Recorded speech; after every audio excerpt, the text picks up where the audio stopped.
Фрапантни податоци за состојбите во текстилството. Секојдневно работниците трпеле психичко, па дури и физичко насилство. Има приказни што се буквално хорор приказни.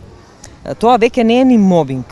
Тоа е малтретирање, како психичко, дури имаме неколку случаеви на физичко малтретирање.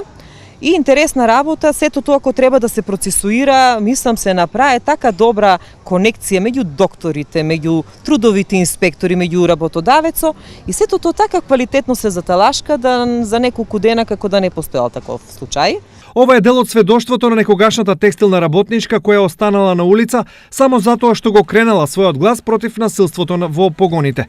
Последен пат евидентирано однесување како што не треба во конфекциите имало пред некој ден кога во Штип беа отпуштени 9 работници затоа што одбиле да работат на празник. Кај што е кажано дека више не работат, за нив е забранет влезот, имало трскање по масите, тоа е веќе еден друг дел кој што го покажува односот на работодавецот спрема работниците. Иако ваквата состојба е секојдневие, но за ова малкумина зборуваат јавно, уште помалку пријавуваат. Текстилните компании во Штип, збориме за конфекциите, челарска, кожарска и текстилна индустрија, нема пријави за мобинг искрено.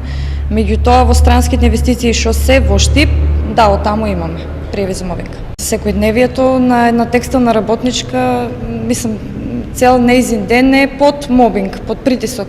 Меѓутоа, низ годините го имаат сватено како нормална работна средина, така да не ни обрнуваат толку внимание на тоа.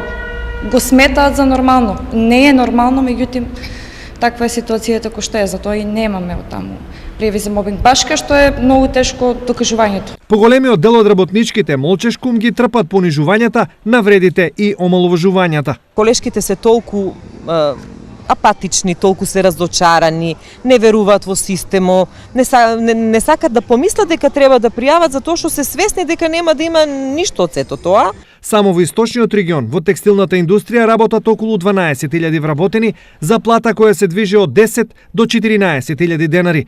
Истражувањата покажале дека секојдневно во текстилните погони се кршат околу 60% од работничките права.